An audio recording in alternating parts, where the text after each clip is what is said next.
penthouses, thoroughly searched and interviewed, and left after seeing no damage to face or property.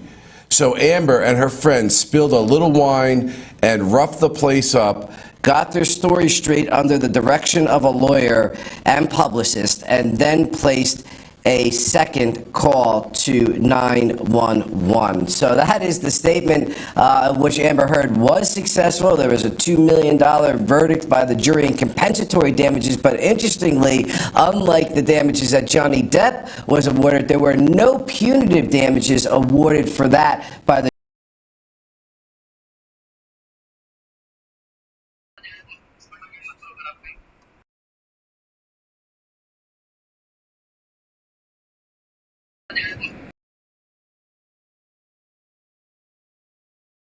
You know, a lot of people say, Florina, that this case was so popular because of the celebrity involved, and of course there's an aspect to it, but I think there's a big undercurrent here about this whole issue of domestic violence and domestic violence against men. I mean, when you're looking at social media, you see that people are saying it's making a huge statement about deprecating the Me Too movement, and some who disagree with that. You know, Amber Heard herself essentially taunted Johnny Depp. This was the evidence that came out. Yeah, go ahead, basically, and I'm paraphrasing, go say that you're a male that's a victim of domestic violence.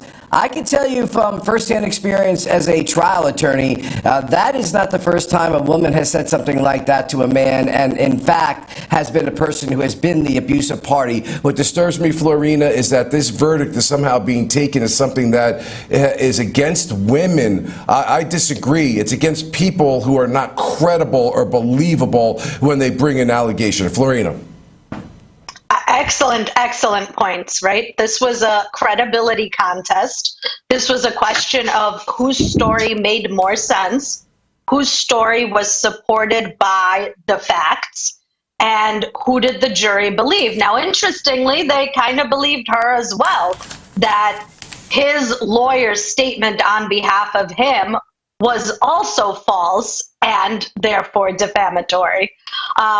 But overall, obviously, based on the value of the civil verdict and based on them finding for all 3 counts of defamation, they believe that the statements that she made and suggesting that she's a victim of domestic violence was false. So they did not believe her stories, and they did believe him, and he's the more credible person.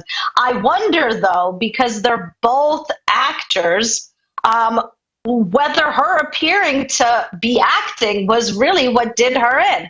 Just the way she testified did not appear very credible. It appeared to be an act, unfortunately. Well, you know, Julie Rendelman, none of us are actors, but we do try to play them when we're in court. And, you know, the bottom line of being a great actor is not letting people know that you're acting. I think it was more of the tapes and the evidence that came out. The independent evidence that they showed disputed many of the things that Amber Heard said that I think were very damning here. But Julie, I'm curious, you know, we're also talking about the court of public opinion.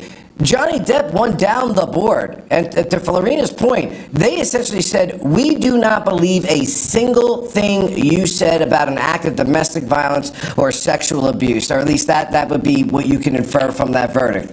On the other hand, Amber Heard wins a verdict against the lawyer of Johnny Depp. So it's not even really like Johnny Depp himself. Explain how that happened, and I think that kind of exonerates Johnny Depp a little bit that he didn't make the statement himself.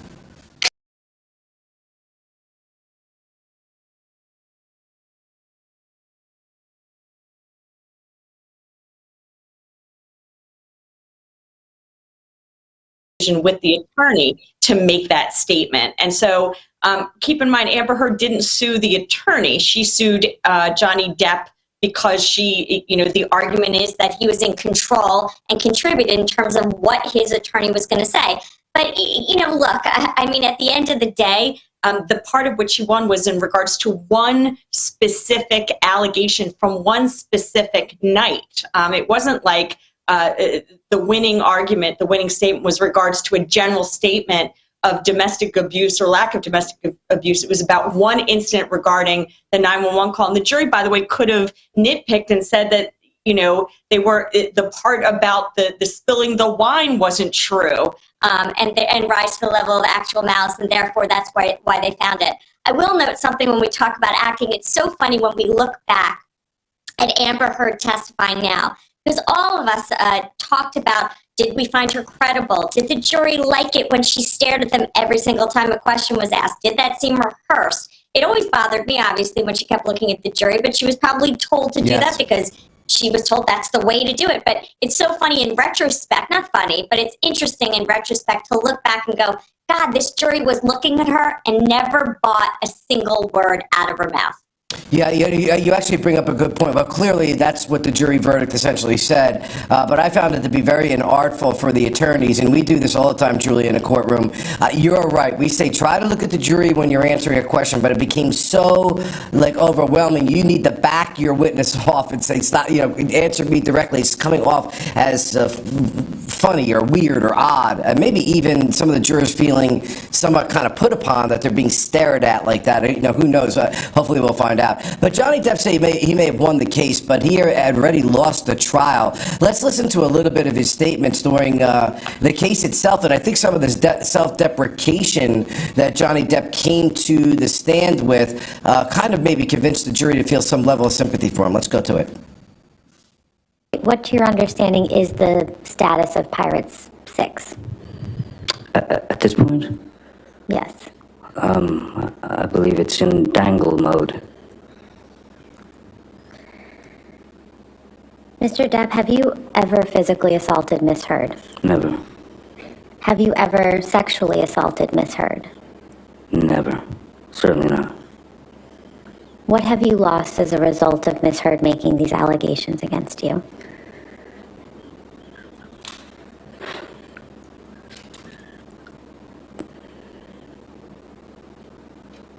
Nothing less than everything.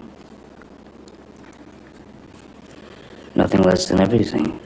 When the allegations were made, when the allegations were rapidly circling the globe, telling people that I was a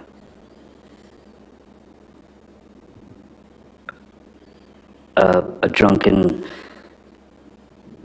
cocaine-fueled menace who beat women, suddenly in my 50s.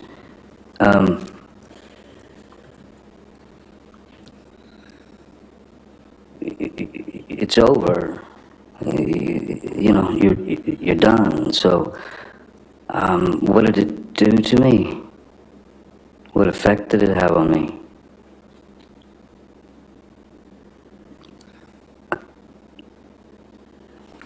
I'll put it to you this way. No matter the outcome of this trial, the second the allegations were made against me, the accusations, the second that more and more of these things, as I said, metastasized and turned into fodder for the media. Once that happens, or once that happened, I lost then. Florina, interested in your thoughts about this. The tactics of the lawyers can make a huge difference in the outcome of a case. And what I mean by that is, did they beat Johnny Depp up too much with his drug and alcohol abuse? He was readily admitting it. It was clear that, he has a problem. He was very self-aware of that. But connecting that to the domestic abuse, was that a successful strategy in your mind, or did they go too far? I think it was a stretch. I think Depp's lawyers did a nice job preparing him to own it. And as a witness, he did a nice job owning it. And so really, if it came in for credibility, if he denied it, if he played games about it, pretended he didn't do it, perhaps it could damage his testimony by saying, hey, look, you lied about these things. And if you lied about this, we can't believe other things you said. But instead of him lying about it, he kind of owned it. I think the jury expected him to use drugs and expected him to have nights of being drunk because he's a celebrity, he's an actor. This is kind of what is expected. The stretch was because he drinks a lot, because he does drugs, then he's probably capable of domestic violence. And that was the angle they tried to play up. I think, however, because he came out believable and likable, the jury was not willing to take that leap and make that stretch. Instead, they said, hey, look, we believe him. He admitted this. Yeah, he gets drunk. Yeah, he does drugs sometimes, but that doesn't mean he beat her. Florina, you said something very interesting. You said he was prepared well by his lawyers. I'm wondering if we get on the other end of this break, if we'll say the same when the words Kate Moss came out of Amber Heard's mouth. We'll be right back.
Hi, welcome back to the afternoon session. My name is Bob Bianchi. As you all know already, the news shot around the world as the verdict is in the case yesterday after 12 and a half hours of deliberation over 3 days. A $10 million compensatory award judgment for Johnny Depp with a $5 million punitive damage award that got reduced by operation of law to $350,000. I apologize. And Amber Heard won on one of her counts for statements made by Johnny Depp's attorney in the amount of $2 million. Yesterday, the network had an opportunity to talk to Kathleen Zellinger. You may remember her. She was from Making a Murderer. She actually consulted with Johnny Depp, and let's listen to a little bit about what she had to say, her viewpoint was, on how the case unfolded. I really approached the case more as a criminal attorney, and Johnny had reached out to me just, a few months ago. I told him I was getting ready for a murder case, and then the murder case got continued, so I was able to, carry on conversations with him and sit through some of the depositions. But I really think it came down to credibility. I think her case failed. And looking at it as a criminal attorney, it failed on the forensic evidence. Those beatings and abuse that she described did not happen. I've been doing criminal cases for over 30 years, and the forensic evidence simply wasn't there. She just did not suffer the injuries. Forget about having witnesses. I can understand, that abuse victims don't have firsthand knowledge, witnesses present, but the evidence wasn't there. There just was not the forensic evidence to support what she was claiming. The second thing, because I've represented a lot of sexual abuse victims over the years, she wasn't afraid of him. And I think Camille Vasquez did a beautiful job of laying all that out, not only in the cross-examination, but in the closing. I mean, she wasn't afraid of him. She was, taunting him. She was very aggressive. And so her case just collapsed, and that falls at her feet. She just was not credible. That's why she lost. And you're right. I mean, we've had cases, where people have been raped with objects, and that is somebody that's very far advanced in that pathology. And plus, just she could not explain, the fact he had his cast on. The evidence wasn't there. There wasn't anything that indicated it happened the way she said. Even the location was wrong. And she did not show the trauma that I've seen with sexual assault victims. And you're right about the perpetrators. There's no possible way that somebody would just wake up at age 58 and commit that kind of crime. It never happened. Florina, what are your thoughts about especially her argument that Amber Heard was not acting like a victim? I'm sure that's going to be a controversial statement by some, but essentially she's saying that she was afraid of Johnny Depp, that she was actually taunting him and was aggressive towards him. What are your thoughts? That statement does concern me. The concern is that it would have a chilling effect on other victims who are real victims of sexual assault. And as someone who's prosecuted sexual assault, I can tell you that different victims react differently, have different demeanors, and present differently. I think really, though, it's not that she didn't act like a victim of sexual assault. It's that she appeared in the manner in which she was testifying to really be acting. And I think that's why she was not credible. And I think when you couple it with all the other evidence, and when you pair it with what she sounded like in those recordings, which was vicious and manipulative, that's where she loses her credibility. But I think it's really unfair to say that a sexual assault victim needs to act a certain way. Some people cry, some people are serious, some people show no emotion. That alone does not mean that they were not sexually assaulted. True. However, when there's no forensic evidence to support it, that's a problem. Well, and I want to make sure this is clear because we were all prosecutors at one point in time in our lives, and I'm sure we have all tried cases where it was just the victim's word and the credibility and believable of the victim led to convictions. That does happen, and that gets me to the point of how Amber Heard testified, Julie. We talked a little bit more about the weirdness of looking at the jury, but how do you get past that tape where she's saying, oh, you're going to run away, Johnny, I didn't deck you, I punch you. I mean, that may be even more impactful because it's a real life situation happening. What do you think? I think if she had owned it, like Johnny Depp owned his drug use, she would have been fared much better in front of this jury to say to the jury, listen, I acted very poorly that day, and explain what transpired. Maybe at that point the jury could have said, okay, that was a one-off, and therefore maybe we can find her credible with everything else. The problem for her is she consistently denied and made excuses for every single thing she did, even including whether or not she, gave money, that she was supposed to give. So, her credibility was always at stake because she couldn't answer truthfully. Yeah, I think that's a huge thing that a lot of people are missing that are just reading the headlines, Florina and Julie, is that they're not looking at all those instances she would accept no responsibility for. And I think they came off as that she was shading the truth, potentially lying. And if she's lying about that, maybe she's lying about everything else. And to the other point, maybe there was evidence that supported Johnny Depp's claim. We're going to take a quick break. We'll be right back. Please stay with us.